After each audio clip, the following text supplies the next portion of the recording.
जो समझने वाली बात है कि पृथ्वी अगर चुंबक की तरह व्यवहार करता है तो उसके व्यवहार करने का कारण क्या है। पृथ्वी चुंबक की तरह व्यवहार करता क्यों है ना। चुंबक बनता कैसे है पृथ्वी, या पृथ्वी का व्यवहार चुंबक की तरह कैसे है? इस बात को आपको समझना पड़ेगा। और इस बात को समझने के लिए आपको यह बात समझनी पड़ेगी कि चुंबक बनता कैसे है ना। अगर पृथ्वी चुंबक की तरह व्यवहार कर रहा है तो इसका मतलब है कि पृथ्वी की चुंबक बनने की कोई क्रिया तो जरूर रही होगी। तो यहां पर जो पॉइंट है वो ये है कि चुंबक बनाया कैसे जाता है। तो अगर आप 11th-12th साइंस में एक चैप्टर है, उसमें मैग्नेटिज्म का एक चैप्टर है, चुंबक के बनने की क्रिया के बारे में चर्चा है। यहां पर उसको हम सिंपल तरीके से ये समझ सकते हैं कि लोहे को आप चुंबक में कन्वर्ट कर सकते हैं, लोहा ही चुंबक बनता है। कैसे बनता है लोहा चुंबक, या लोहा चुंबक कैसे बनता है? अगर आपको इस चीज को समझना है तो सिंपली ये समझिए कि ये पेन है, इसको लोहा का समझ लीजिए। इस लोहे के चारों तरफ अगर मैं बिजली की तार दौड़ाऊं, बिजली का करंट दौड़ाऊं, तो बिजली के करंट के प्रवाह से ये लोहा ना रख करके मैग्नेटिक प्रॉपर्टी धारण कर लेगा, चार्ज हो जाएगा, तो लोहा ही चुंबक बनता है। तो जरा सोच के देखें कि पृथ्वी के गर्भ में, कोर में, हम लोगों ने चर्चा किया था internal structure of the earth, ये बना ही लोहे का है। और इस इनर कोर के बाहर है आउटर कोर, और आउटर कोर कैसी अवस्था में है? तरल अवस्था में है। आउटर कोर कैसी अवस्था में है? तरल अवस्था में। तो अगर आउटर कोर तरल अवस्था में है और अर्थ अगर पश्चिम से पूरब घूम रहा है, तो इसका मतलब है कि जो बीच में लोहा है, इसको इमेजिन करें, ये बीच में जो लोहा है या इनर कोर है जो कि सॉलिड है, उसके चारों तरफ आउटर कोर है, वो भी लोहा है और वो तरल अवस्था में है। अगर वो तरल अवस्था में है तो वो लगातार गतिमान होगा, क्योंकि पृथ्वी पश्चिम से पूरब घूम रहा है। तो घूम रहा है, तो जरा सोचिए कि इसके चारों तरफ घूम रहा है, और घूम रहा है तो गतिक ऊर्जा, और क्या यही गतिक ऊर्जा काइनेटिक एनर्जी, इलेक्ट्रिकल एनर्जी में कन्वर्ट हो जाएगा? यही कॉन्सेप्ट है विंड एनर्जी, है ना। पवन ऊर्जा का क्या है कि जब पवन चलता है एक पार्टिकुलर रोटेशन पर मिनट से ज्यादा, तो गतिक ऊर्जा इलेक्ट्रिकल एनर्जी में कन्वर्ट हो जाता है। Energy is neither created not destroyed, उसका फॉर्म बदल जाता है। फिजिक्स का एक इंपॉर्टेंट लॉ है। तो उसका मतलब है कि वही गतिक ऊर्जा इलेक्ट्रिकल एनर्जी में कन्वर्ट हो गया। पनबिजली परियोजनाओं में आप देखेंगे हाइड्रोइलेक्ट्रिक पावर प्रोजेक्ट, पानी को ऊपर से नीचे गिराया जाता है। क्यों? नीचे टरबाइन लगा है, उसमें जब पानी गिरेगा तो चक्का घूमेगा टरबाइन का, और अगर वो घूमेगा और एक गति से ज्यादा हो गया तो वो काइनेटिक एनर्जी, गतिक ऊर्जा इलेक्ट्रिकल एनर्जी में कन्वर्ट हो जाएगा। क्लियर है? तो यहां पर कुल मिला के पॉइंट ये कहना चाहते हैं आपसे कि ये जो हमारा अर्थ है ये चुंबक की तरह व्यवहार करता है ना। चुंबक की तरह इसका कुछ व्यवहार है, और इस चुंबक के व्यवहार का कारण क्या है?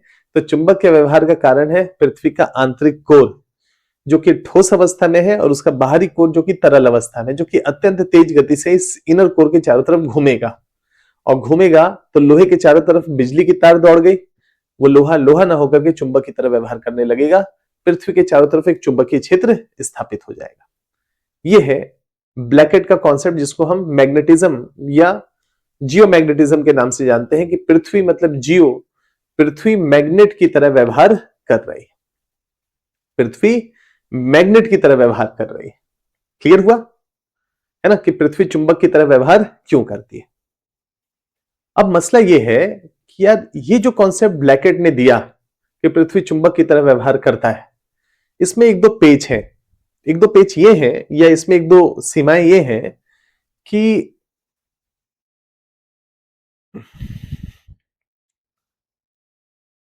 जैसे इसको अगर मैं आपसे कहूं कि हमारा जो चुंबक है, पृथ्वी का जो चुंबक है, ये स्थिर नहीं है। कहने का मतलब है कि मान लेते हैं कि पृथ्वी का जो चुंबक है, तो चुंबक का नॉर्थ और साउथ पोल होगा, पॉजिटिव और नेगेटिव चार्ज, है ना। कभी आप चुंबक को देखिएगा, कभी आप चुंबक को देखेंगे तो क्या आपको ये पता चलेगा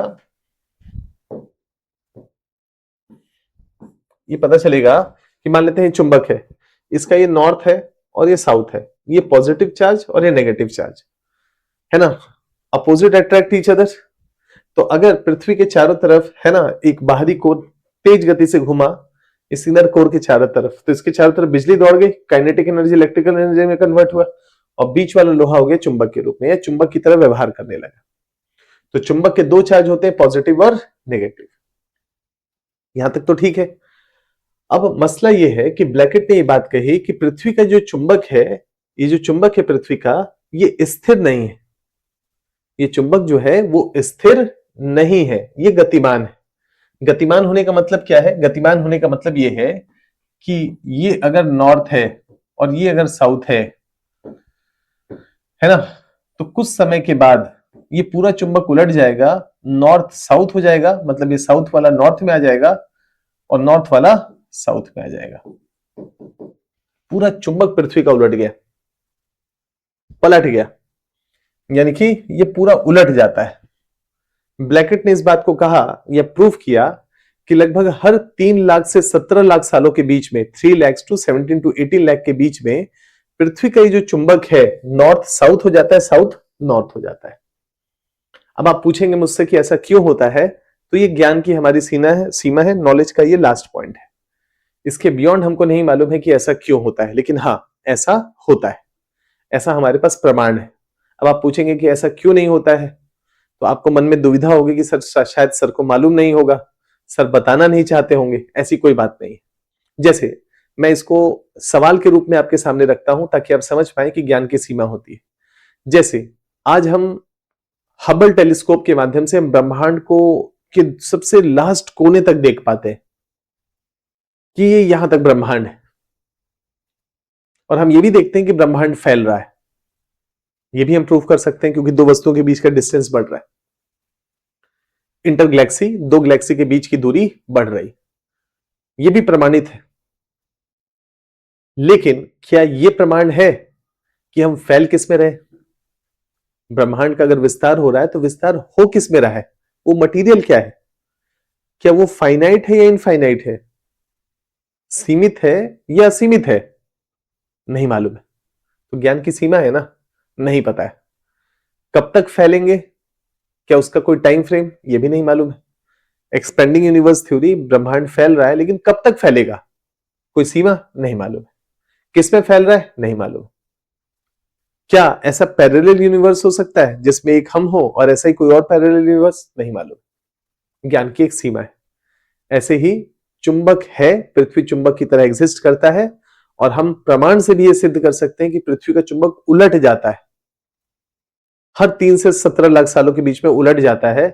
लेकिन क्यों उलट जाता है, इसका आंसर हमारे पास नहीं। ज्ञान की एक सीमा है। तो एडवेंचर नहीं करिएगा इस पॉइंट के बाद कि मैं खोज के दिखाऊंगा, मैं, है ना, तो नोबेल प्राइज मिलेगा। यूपीएससी के पॉइंट ऑफ व्यू से यूपीएससी सवाल नहीं बनाएगा, है ना, कि पृथ्वी का चुंबक अगर उलट जाता है ना, पूरा 360 डिग्री या 180 डिग्री रोटेट कर जाता है, तो उसके पीछे का रीजन क्या है, किसी को नहीं मालूम। अगर होगा तो ज्ञान की सीमा है, हमारा ज्ञान बढ़ जाएगा अगर किसी ने इसको प्रमाणित कर दिया। लेकिन हाँ, पृथ्वी का चुंबक उलटता जरूर है ना, बदल जाता है। अब जरा सोच के देखते हैं, अब इसी पॉइंट को अप्लाई करते हैं, इसी पॉइंट को हम लोग अप्लाई करते हैं। इस पॉइंट को अप्लाई ये करते हैं कि मान लेते हैं कि ये आपके सामने है ना, ये एक चट्टान का हिस्सा है। अब मान लीजिए कि जो भी उस समय पृथ्वी का चुंबक का व्यवहार जैसा हो, पृथ्वी के चुंबक के व्यवहार जैसा हो का मतलब है कि मान लीजिए कि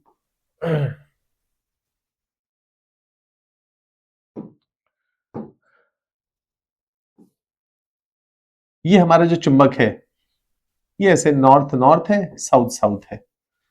आज से 3 लाख से लेकर के 18 लाख साल पहले अगर हम पृथ्वी पे होते तो हमारा जो चुंबक है इसका, है ना, नॉर्थ नॉर्थ ना होकर के नॉर्थ वाला साउथ वाला नॉर्थ में होता और नॉर्थ वाला साउथ में होता। ऐसा होता। आज हमारे पृथ्वी का जो चुंबक व्यवहार कर रहा है इसका नॉर्थ साउथ में है और साउथ नॉर्थ में है। ऐसा हमारा चुंबक है। क्लियर है? यानी कि उत्तर वाला दक्षिण में है, दक्षिण वाला उत्तर में है, यानी कि पॉजिटिव चार्ज नीचे है और नेगेटिव चार्ज ऊपर। आज से 3 से 17 लाख साल पहले क्या था? पॉजिटिव ऊपर, नेगेटिव नीचे। Positive negative charge. उससे 3 से 18 लाख साल चले जाएंगे तो नेगेटिव पॉजिटिव। अब मसला ये है, जो पॉइंट है वो ये है, हैरी हेस को ब्लैकेट ने ये सब चीजें समझा दी। क्या देखो, पृथ्वी का चुंबक जो है ना वो स्थिर नहीं, अस्थिर है, गतिमान है। उत्तर दक्षिण हो जाता है, दक्षिण उत्तर हो जाता है। 3 से 17 लाख सालों में ऐसा होता है। मैं इसके साक्ष्य आपको दे सकता हूं, ऐसा क्यों होता है ये तर्क हमको नहीं मालूम है, लेकिन हैरी हेस को केवल इतना ही चाहिए था कि पृथ्वी का चुंबक उलट जाता है ना, जस्ट टर्न कर जाता है 3 से 17 लाख सालों के बीच में। ये आइडिया शानदार था। इसी आइडिया की जरूरत थी हैरी हेस को, और यहां पर हैरी हेस ने बोला कि अच्छा ये बात है, तो चलो इसका मतलब ये हो गया कि अगर पृथ्वी के गर्भ से, अब इसको मिटा देते हैं थोड़ा सा, अगर पृथ्वी के गर्भ से है ना कोई मैग्मा आएगा और उस मैग्मा में आयरन तो होगा ही, लोहा थोड़ा या ज्यादा, तो उस समय उस लोहे का कोई भी एक है ना मेटल का वस्तु है तो उसका भी पॉजिटिव और नेगेटिव होगा। तभी लोहा जब चुंबक के पास लाया जाता है तो अट्रैक्ट कर लेता है, opposite attract each other, positive negative वाले को करेगा, नेगेटिव पॉजिटिव वाले को करेगा। तो मान लेते हैं कि मैग्मा बाहर आया और उस समय पृथ्वी का जो चुंबक है वो नॉर्थ साउथ है और साउथ नॉर्थ है। तो ऐसे में जो मैग्मा बाहर आया उसका व्यवहार, जो मैग्मा में जो लोहा होगा इसका पॉजिटिव कहां होगा, इसका नेगेटिव कहां होगा, ये पृथ्वी का चुंबक तय करेगा। उस समय पृथ्वी की चुंबकीय स्थिति जो होगी, क्योंकि जब मैग्मा बाहर आकर के अपने आप को जमा रहा होगा, ठंडा कर रहा होगा और अपने पॉजिटिव और नेगेटिव को अलाइन कर रहा होगा, तो पृथ्वी की जो स्थिति होगी उसी के अनुसार अपने आप को ढाल पाएगा। अगर पृथ्वी का चुंबक है ना, पृथ्वी का चुंबकीय क्षेत्र नॉर्थ नॉर्थ में आ जाए, साउथ साउथ में आ जाए, तो उस समय जो मैग्मा बाहर आएगा, जब ऐसा सिचुएशन होगा तो मैग्मा नॉर्मली आएगा, आकर के फैल जाएगा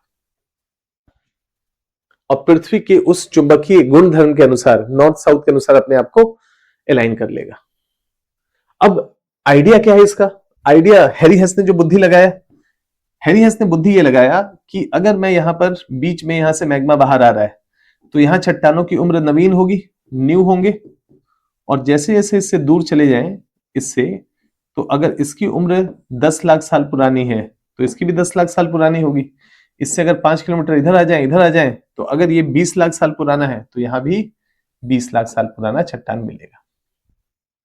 लेकिन हमने कहा कि हर 3 से 17 लाख साल के बीच में पृथ्वी का चुंबक उलट जाता है।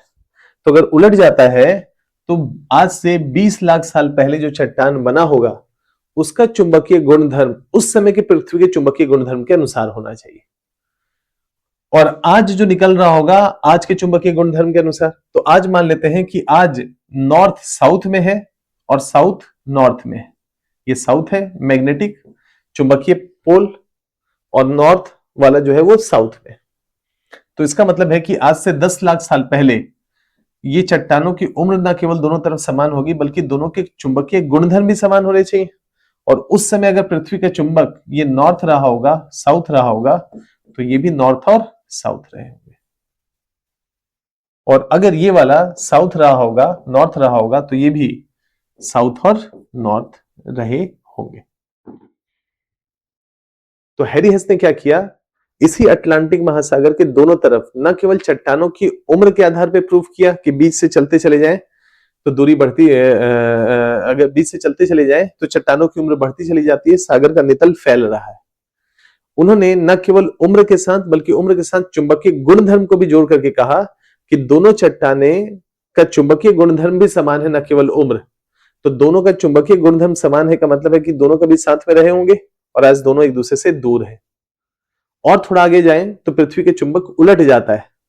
क्यों? उस समय पृथ्वी का चुंबक उल्टा हुआ था, तो उस समय जो चट्टानें बनी होंगी उसके अनुसार बनी होंगी, और जहां बनी होंगी आज उससे दूर होनी चाहिए। तो इसका मतलब है कि हैरी हेस ने दो कॉन्सेप्ट का इस्तेमाल किया, चट्टानों की उम्र और दूसरा उन चट्टानों का चुंबकीय गुणधर्म, उनकी मैग्नेटिक प्रॉपर्टीज।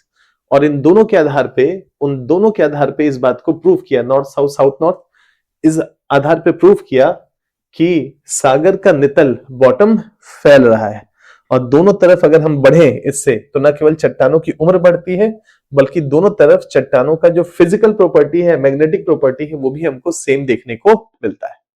और मिलता है तो इसका सिंपल मतलब हो गया कि प्लेटें एक दूसरे से दूर मूव कर रही है ना, एक दूसरे से दूर मूव कर रही हैं। इसका मतलब है कि है ना, महाद्वीपों का विस्थापन होता है, प्लेट टेक्टोनिक है।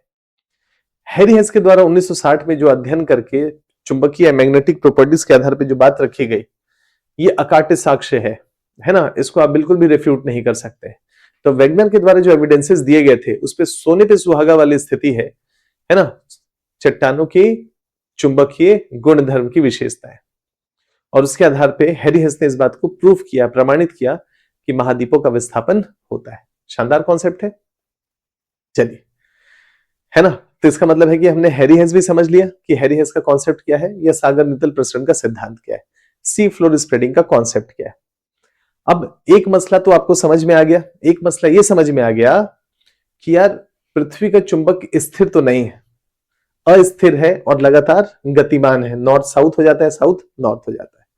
क्या हमको इसका आंसर मालूम है? तो हमको इसका आंसर नहीं मालूम है, लेकिन इससे जुड़ी हुई कुछ करंट की बातें आपको मालूम होनी चाहिए।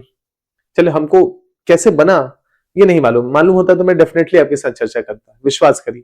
और आप भी अननेसेसरी में सर्च नहीं करिएगा कि नहीं नहीं मुझे तो जान लेना है, अभी इसका ज्ञान ही नहीं है। कितना भी लिटरेचर खंगालेंगे तो प्रूफ ही नहीं है इसका, है ना, प्रूफ ही नहीं किया गया है, तो कैसे आप उसको प्रमाण की तरह मानेंगे।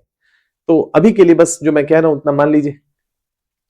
अब इसी में अगर मैं आगे बढ़ता हूं या इसमें आगे बढ़ता हूं तो एक जो बात समझ में आती है वो ये कि पृथ्वी का चुंबक स्थिर नहीं है, अस्थिर है, गतिमान है। क्लियर है? क्या है? गतिमान है। और गतिमान है, और अभी जो रेट है जनरली, अगर हम 10 लाख से 15 लाख या 17 लाख साल के बीच में अगर पृथ्वी का चुंबक उलट जाता है तो इसका मतलब है कि सालाना जो मूवमेंट होता है वो 15 से 17 किलोमीटर की रेट से वो शिफ्ट करता है, 15 से 17 किलोमीटर पर ईयर की रेट से शिफ्ट करता है। अभी पृथ्वी का चुंबक जो है, जो चुंबक है वो शिफ्ट कर रहा है, लेकिन इसके शिफ्ट करने की दर तुलनात्मक रूप से अत्यंत तीव्र है। अब आपके मन में सवाल आएगा कि क्यों ऐसा है, तो विश्वास करिए इसका आंसर नहीं है, ज्ञान की सीमा है, नॉलेज का एक लिमिट है। हाँ, लेकिन शिफ्ट कर रहा है, और शिफ्ट करने की दर है लगभग 55 किलोमीटर पर ईयर का दर। यानी कि जो नॉर्मल स्पीड है जिससे चुंबक शिफ्ट करता है वो 17 से 18 किलोमीटर पर ईयर का स्पीड है, उसकी तुलना में 54 या 55 मतलब 3 गुना ज्यादा तेजी से शिफ्ट हो रहा है। अब 3 गुना ज्यादा तेजी से शिफ्ट हो रहा है तो इसका तर्क क्या है, ये हमारे पास आंसर नहीं। लेकिन हां, अगर तेजी से शिफ्ट हो रहा है तो उसके प्रभाव क्या क्या होंगे, उसका इंपैक्ट क्या होगा, इस पे यूपीएससी जरूर सवाल पूछेगा। क्लियर है? तो यहां पर एक बात जो समझ में आई वो ये है कि पृथ्वी का केवल उत्तरी और दक्षिणी ध्रुव नहीं होता है, पृथ्वी का केवल उत्तरी ध्रुव और दक्षिणी ध्रुव नहीं होता है, पृथ्वी का केवल उत्तरी ध्रुव और दक्षिणी ध्रुव नहीं होता है, पृथ्वी का भौगोलिक उत्तर दक्षिण के साथ साथ, भौगोलिक उत्तर दक्षिण के साथ साथ मैग्नेटिक उत्तर और दक्षिण भी होता है। ठीक है, जैसे ये हमारा ग्लोब है, इस ग्लोब में ये उत्तर है और ये दक्षिण है, ये भौगोलिक उत्तर है, ज्योग्राफिकली हम अपने अक्ष पे झुके हुए हैं, ये हिस्सा है ना उत्तर है और ये हिस्सा दक्षिण है। भौगोलिक उत्तर और दक्षिण ये लगभग स्थिर होंगे, ये तभी शिफ्ट होंगे जब पृथ्वी का अक्ष शिफ्ट हो जाए। अगर शिफ्ट हो जाएगा तो वैसे में उत्तर और दक्षिण शिफ्ट होंगे, अदरवाइज तो ये उत्तर है और ये दक्षिण है। हम कह रहे हैं कि इस भौगोलिक उत्तर और दक्षिण के साथ साथ पृथ्वी के अंदर जो लोहे की तरह का व्यवहार है, इसका भी अपना उत्तर और दक्षिण है, चुंबकीय उत्तर और दक्षिण। और चुंबकीय उत्तर और दक्षिण स्थिर न होकर के अस्थिर है, लगातार शिफ्ट कर रहा है। क्लियर है? तो हम यहां पर जो बात कर रहे हैं वो भौगोलिक उत्तर और दक्षिण की बात नहीं कर रहे हैं, हम यहां जो बात कर रहे हैं वो भौगोलिक उत्तर और भौगोलिक दक्षिण की बात नहीं कर रहे हैं, हम बात कर रहे हैं चुंबकीय उत्तर और चुंबकीय दक्षिण का। और क्या ये चुंबक शिफ्ट हो रहा है? तो हाँ, शिफ्ट हो रहा है। तो इसके प्रभाव क्या क्या होंगे ये आपको मालूम होना चाहिए, है ना। करंट के पॉइंट ऑफ व्यू से डेवलपमेंट ये मालूम होना चाहिए कि क्या अभी पृथ्वी के चुंबक के शिफ्ट होने की दर धीमी है या तेज है, औसत से बहुत ज्यादा है। औसत से बहुत ज्यादा है का मतलब है कि रेट क्या है, 55 किलोमीटर पर ईयर के रेट से बढ़ रहा है, पर ईयर के रेट से शिफ्ट हो रहा है। और शिफ्ट कहां हो रहा है? शिफ्ट हो रहा है कनाडा से रशिया की तरफ, और इसकी गति धीमी है या तेज है? अत्यंत तेज गति से शिफ्ट कर रहा है। अब शिफ्ट कर रहा है तो इसके प्रभाव क्या क्या हो सकते हैं, ये यूपीएससी आपसे पूछेगा, ये आप उसको समझा दीजिए। यहां तक का सवाल पूछा जा सकता है क्योंकि प्रभाव बहुत क्लियर है। क्यों हो रहा है ये क्लियर नहीं है, ये प्रूफ नहीं है। तो यहां पर अगर मैं बात करूं तो दो प्रकार के ध्रुव होंगे, एक तो भौगोलिक उत्तर और दक्षिण। ये किससे निर्धारित होते हैं? ग्रह के अक्ष से, एक्सिस से, ये एक्सिस लाइन है ना, हम 23.5 डिग्री झुके हुए, तो हमारा ये उत्तर और दक्षिण है।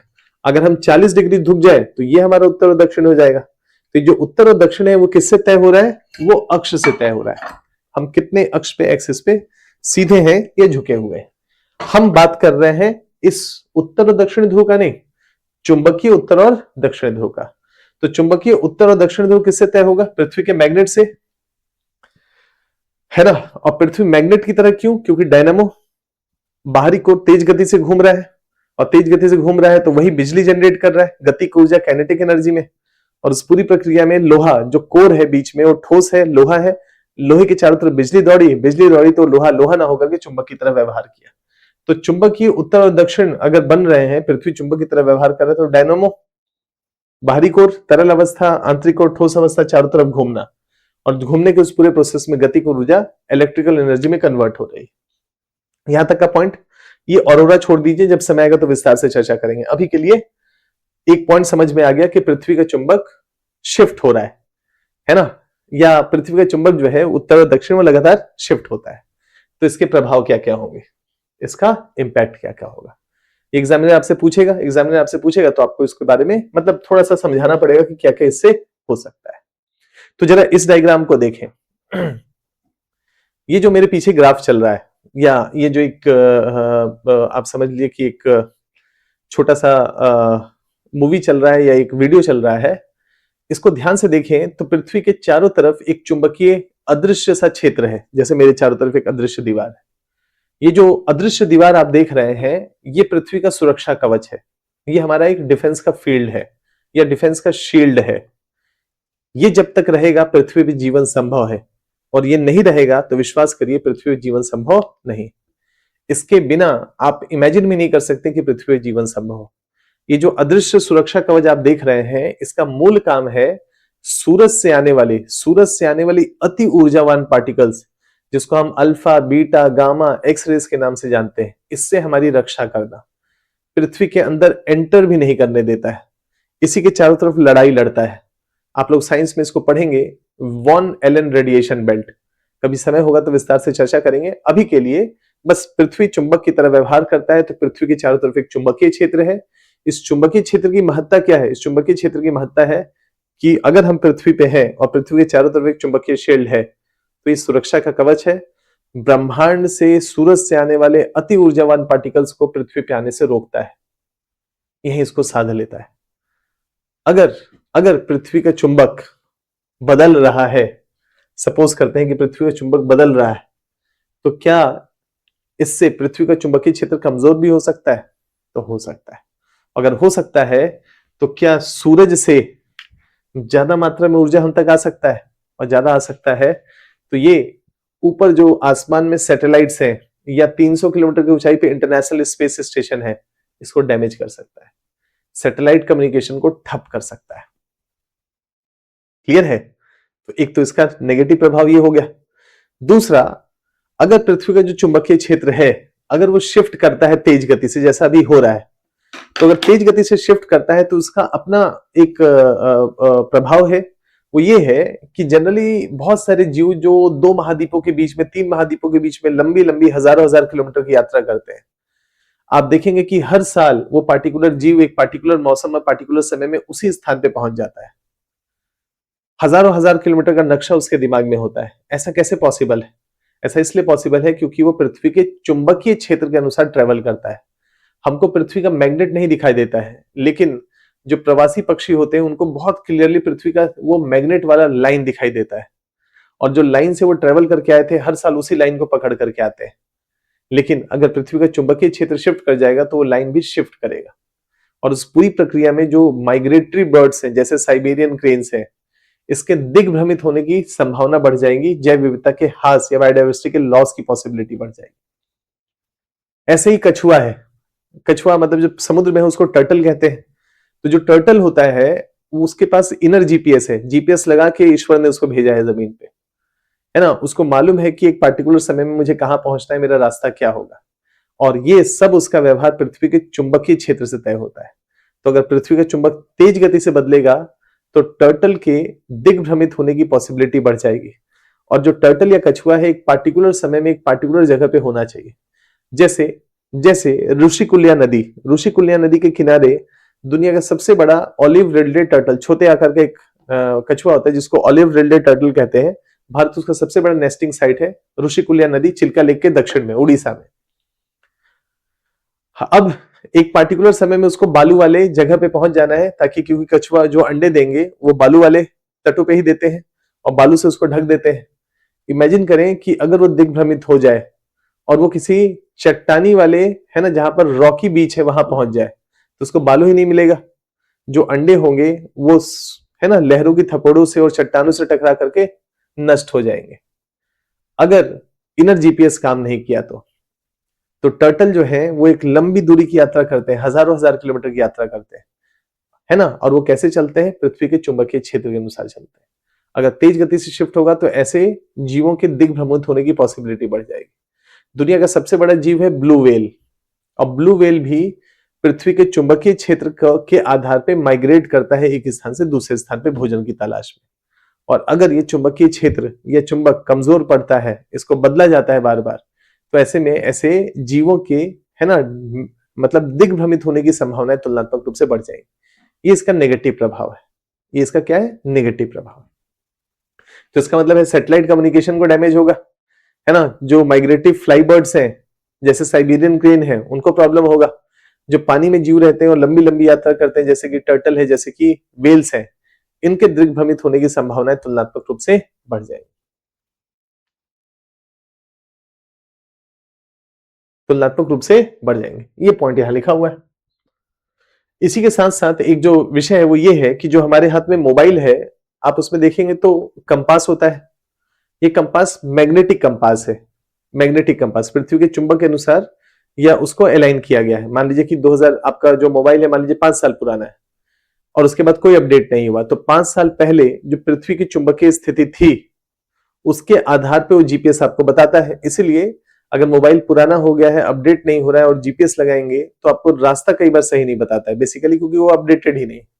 ऑलरेडी चुंबक शिफ्ट हो गया और वो 5 साल पुराने चुंबक से काम कर रहा है, तो ऐसे में उसके दिग्भ्रमित होने की पॉसिबिलिटी बढ़ जाएगी। तो इसका जो पॉइंट है, जो समझाना चाहते हैं, वो ये समझाना चाहते हैं कि लंबी दूरी की यात्रा करने के लिए शिप या एरोप्लेन जो है वो मैग्नेटिक कंपास है जैसे इंस्ट्रूमेंट का इस्तेमाल करते हैं। ऐसे में अगर वो अपने कंपास को समय समय पे अपग्रेड ना करें, तो अगर वो पुराने कंपास का इस्तेमाल कर रहे हैं, तो ऐसी स्थिति में उनके, मतलब जिस डेस्टिनेशन पे उनको पहुंचना चाहिए उससे डिफरेंसेस होने की पॉसिबिलिटी तुलनात्मक रूप से बढ़ जाएगी। ये है चुंबक के पॉइंट ऑफ व्यू से थोड़ी समझ। क्या चुंबक का महत्व है? क्या इसका कुछ प्रभाव है? तो हाँ है। क्या चुंबक शिफ्ट हो रहा है? तो हाँ शिफ्ट हो रहा है। क्यों शिफ्ट हो रहा है, इसका आंसर हमारे पास नहीं है। ये आंसर हम नहीं दे पा रहे। क्लियर है? थोड़ी समझ बनी चुंबक को लेकर के, है ना। तो करंट का एक और डेवलपमेंट चुंबक को लेकर के मैंने आपके साथ, मतलब अभी चर्चा हम कर रहे हैं हैरी हेस की। तो हैरी हेस ने प्रूव किया कि महासागर का जो बॉटम है उसका विस्तार होता है, प्लेटों का मूवमेंट होता है। ये हम लोगों ने किया, लेकिन इसके साथ साथ ये जो चुंबक का करंट डेवलपमेंट है वो भी आपके साथ करना था, तो इसको साथ में जोड़ करके कर लिए।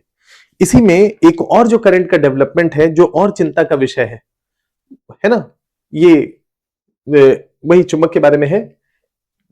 एक जो और चुंबक के संदर्भ में एक और विषय है जो कि गंभीर विषय है, जो कि चुनौतीपूर्ण है, हमारे लिए एक चैलेंज है। वो ये है कि ये है अफ्रीका,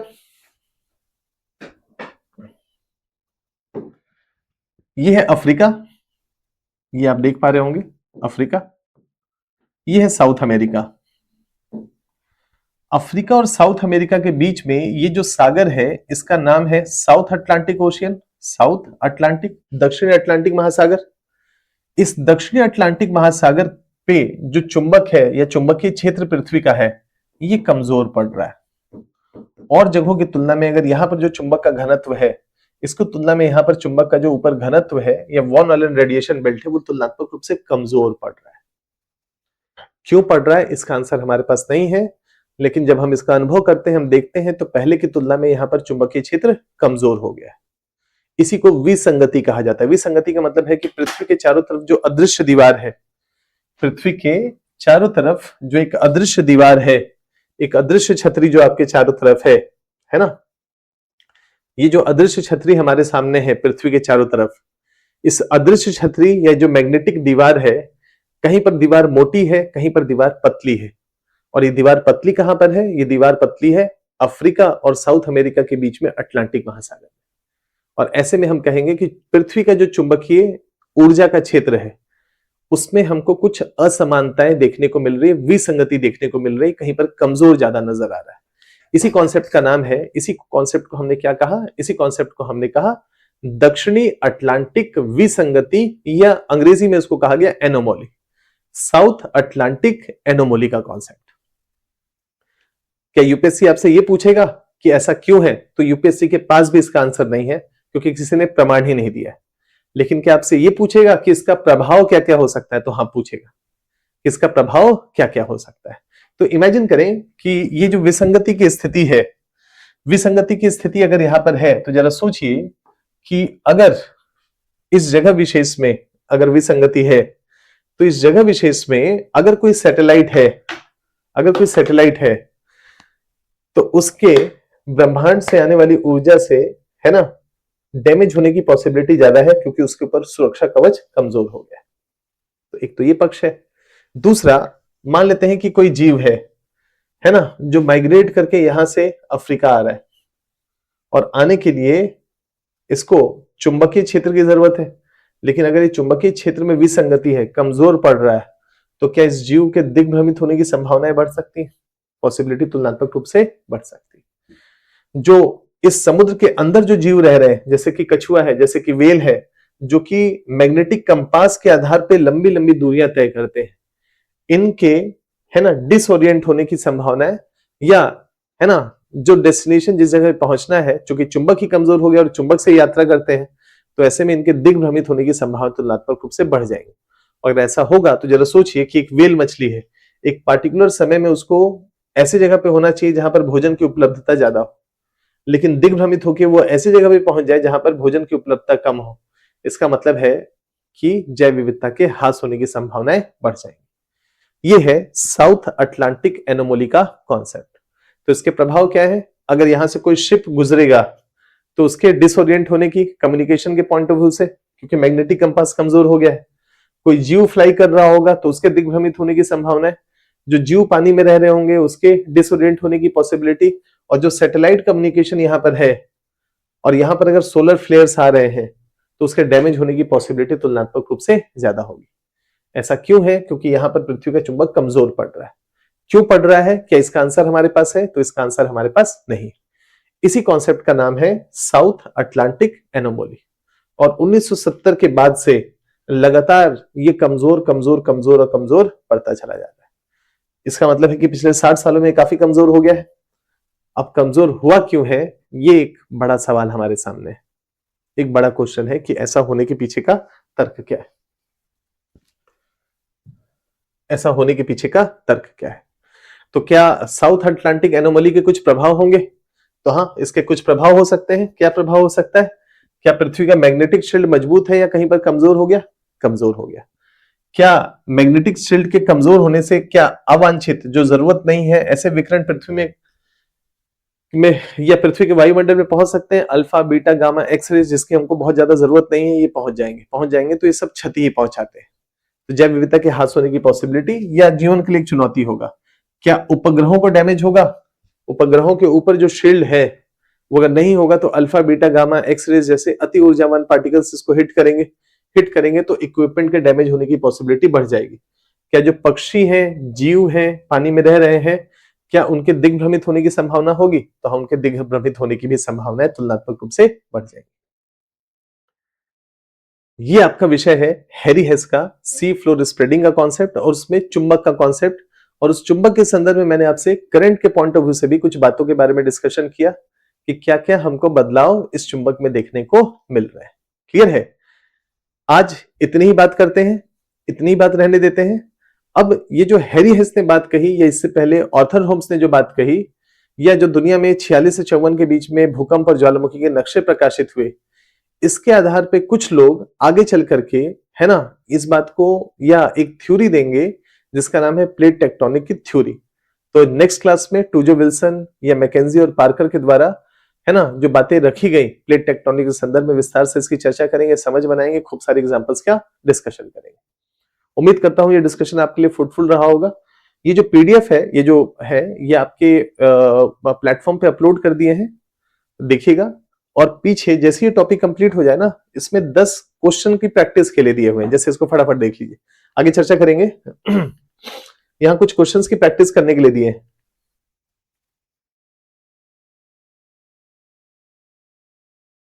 ये कुछ क्वेश्चंस हैं, प्रारंभिक परीक्षा के पॉइंट ऑफ व्यू से कुछ क्वेश्चंस का प्रैक्टिस कर लेंगे, है ना। और उसके बाद ये कुछ मुख्य परीक्षा के पॉइंट ऑफ व्यू से कुछ सवाल है, तो इन सवालों को देखेंगे, आप लोग इसका आंसर लिखिएगा और एक असाइनमेंट का कोड आपके प्लेटफॉर्म पे इनेबल हो जाएगा, वहां उसको अपलोड करिएगा। अपलोड करके फिर वो मुझे दे दीजिएगा, मैं चेक करके वहां पर फिर से अपलोड कर दूंगा। क्लियर है? तो नेक्स्ट क्लास में आपसे मुलाकात होगी और प्लेट टेक्टोनिक के सिद्धांत को आगे बढ़ाते हैं, और ये अगली क्लास में कंप्लीट हो जाएगा। तो एक इंपॉर्टेंट टॉपिक आपके साथ डिस्कस करेंगे। एक इंपॉर्टेंट टॉपिक जो डिस्कस करेंगे वो है माउंटेन फॉर्मेशन, कि पर्वतों के निर्माण का प्रोसेस क्या क्या है। नेक्स्ट क्लास में मिलते हैं। All the best.